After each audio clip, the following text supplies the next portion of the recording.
Let's finish Of Mice and Men by reading together through chapter 6.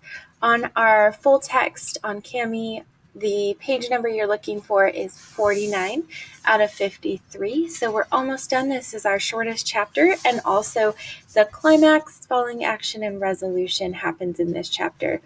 We had our very tip-top rising action ending in chapter 5, where Lenny has killed Curly's wife. Curly has put together sort of a manhunt of Lenny, and George has realized that he has to take part because he's sort of in that moment lost his companion as well as his American dream and his hope for getting out of the sort of desperate situation that a lot of migrant workers would have during the Great Depression at this time. So let's start together on page 49. Read through with me for a first read. For comprehension, you'll go back through the text and write your own annotations about our themes. Let's remind ourselves what our themes are. Under the post that says text, there are 4 themes we're looking for: broken plans, the American dream, friendship and companionship, minorities, and stereotyping. As you go back and do a second read for analysis, you'll look for those 4 things and take notes on them using your metacognitive bookmark. All right, so the deep green pool of the Salinas River was still in the late afternoon. Already the sun had left the valley to go climbing up the slopes of the Gablean Mountains, and the hilltops were rosy in the sun. But by the pool among the mottled sycamores, a pleasant shade had fallen. A water snake glided smoothly up the pool, twisting its periscope head from side to side, and it swam the length of the pool and came to the legs of a motionless heron that stood in the shallows. A silent head and beak lanced down and plucked it out by the head, and the beak swallowed the little snake while its tail waved frantically.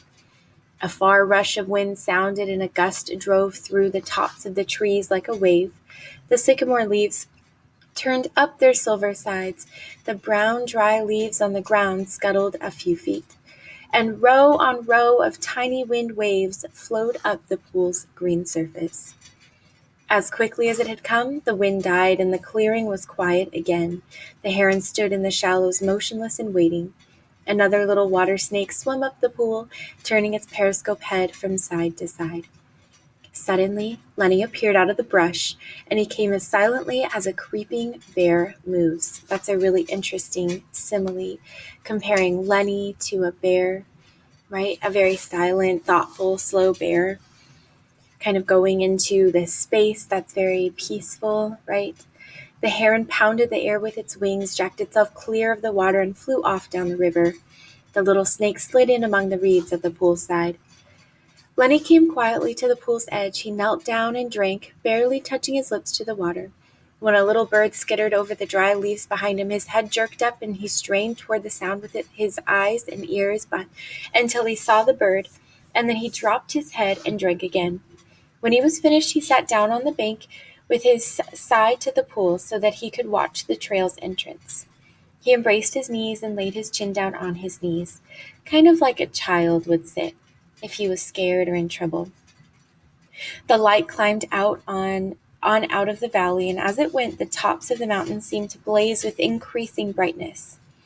Lenny said softly, "I didn't forget you, bet goddamn. Hide in the brush and wait for George."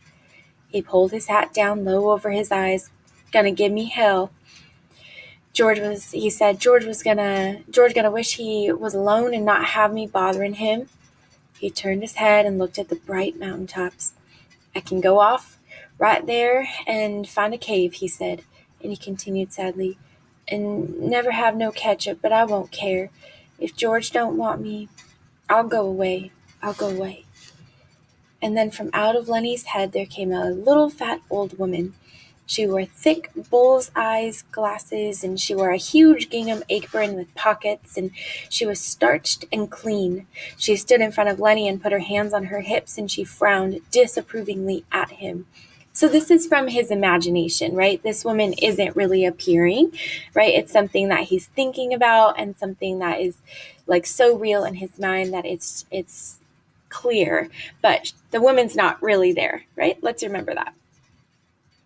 And when she spoke, it was in Lenny's voice. I told you and told you, she said. I told you, man, George, because he's such a nice fellow and he good to you. But you don't never take no care. You do bad things. And Lenny answered her, I tried, Aunt Clara, ma'am. I tried and tried. I couldn't help it. You never give a thought to George, she went on in Lenny's voice. He been doing nice things for you all the time. When he got a piece of pie, you always got half or more'n half, and if they was any ketchup, why, he'd give it all to you. I know, said Lenny miserably.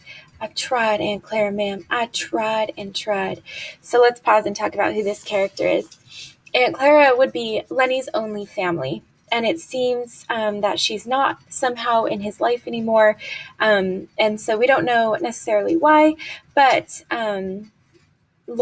George took care of Lenny after Aunt Clara had taken care of Lenny.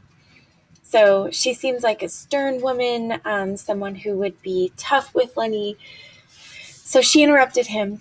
Remember, not really there in his mind, sort of this memory that he's having.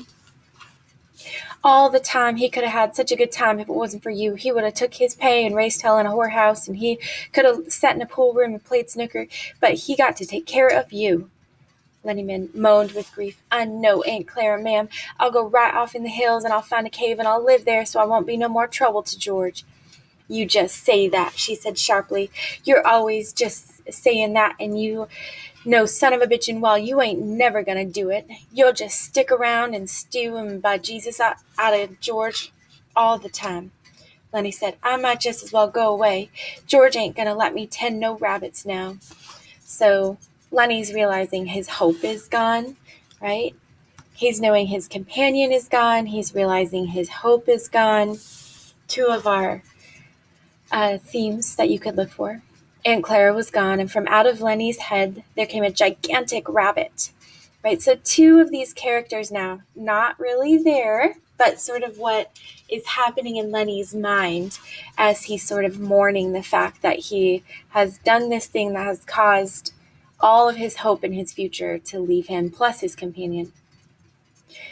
It sat on its haunches in front of him, and it waggled its ears and crinkled its nose at him, and it spoke in Lenny's voice, too. 10 rabbits, it said scornfully, you crazy bastard. You ain't fit to lick the boots of no rabbit. You'd forget him and let him go hungry. That's what you do. And then what would George think? I would not forget, Lenny said loudly. The hell you wouldn't, said the rabbit. You ain't worth a grease-jack pin to ram you into hell. Christ knows George never done everything he could to jack you out of the sewer, but it don't do no good. If you think George gonna let you 10 rabbits, you're even crazier than usual. He ain't. He's gonna beat hell out of you with a stick. That's what he's gonna do.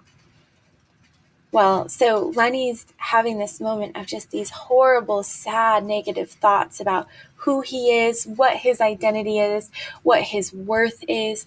So if you're looking at sort of defining Lenny's identity, right, to his mind, this is who he is, like sort of worthless, not good for any person, his relatives or George, who had been taking care of him as his companion, not worthy of having his dream. Now Lenny retorted belligerently, one of our vocabulary words. He ain't neither. George won't do nothing like that. I know George since I forgot when, and he ain't never raised his hand to me with a stick. He nice to me, ain't gonna be mean. Well, he's sick of you, said the rabbit. He's gonna beat hell out of you and then go away and leave you. He won't, Lenny cried frantically. He won't do nothing like that. I know George. Me and him travels together. But the rabbit repeated softly over and over, he gonna leave you, you crazy bastard. He gonna leave you all alone. He gonna leave you, you crazy bastard. Lenny put his hands over his ears. He ain't. I tell you, he ain't. And he cried, oh, George, George, George. George came quietly out of the brush, and the rabbit scuttled back into Lenny's brain. George said quietly, what the hell you yelling about? Lenny got up on his knees. You ain't gonna leave me, are you, George? I know you ain't. George came stiffly near and sat down beside him. No. I knowed it, Lenny cried. You ain't that kind. George was silent. So we're on page 51. Lenny said, George? Yeah, I done another bad thing. It don't make no difference, George said, and he fell silent again. Only the topmost ridges were in the sun now. The shadow on the valley was blue and soft. From the distance came the sound of men shouting to one another. George turned his head and listened to the shouts. Lenny said, George? Yeah. Ain't you gonna give me hell? Give you hell? Sure, like you always done before. Like, if I didn't have you, I'd take my $50. Jesus Christ, Lenny, you can't remember nothing that happens, but you remember every word I say. Well, ain't you gonna say it? George shook himself. He said woodenly, If I was alone, I could live so easy. His voice was monotonous, had no emphasis. I could get a job and not have no mess. He stopped. So this is kind of what George is envisioning his life to be, right? He's sad. He's lost his dream. He's realized without his companion, without his dream, an American dream, he's lonely, sad, solitary, just like all the other guys who are sort of wandering around looking for some sort of hope. Go on, said Lenny.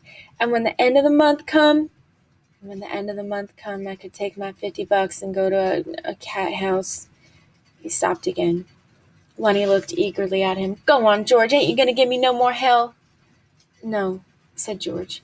Well, I can go away, said Lenny. I can go right off in the hills and find a cave if you don't want me. George shook himself again. No, he said. I want you to stay with me here. Lenny said craftily, Tell me like you've done before. Tell you what? About the other guys and about us? George said, Guys like us got no family. They make a little stake and then they blow it. They ain't got nobody in the world that gives a hoot in hell about 'em. But not us, Lenny cried happily. Tell about us now. George was quiet for a moment. Not us, he said. Because I got you and I got you. We got each other. That's what. That gives a hoot in hell about us, Lenny cried in triumph. The little evening breeze blew over the clearing, and the leaves rustled, and the wind waves flowed up the green pool, and the shouts of men sounded again, this time much closer than before. So the guys who are looking for Lenny to kill him are kind of slowly coming in on the two guys. George took off his hat. He said shakily, Take off your hat, Lenny. The air feels fine. Lenny removed his hat dutifully and laid it on the ground in front of him. The shadow in the valley was bluer, and the evening came fast. On the wind, the sound of crashing in the brush came to them.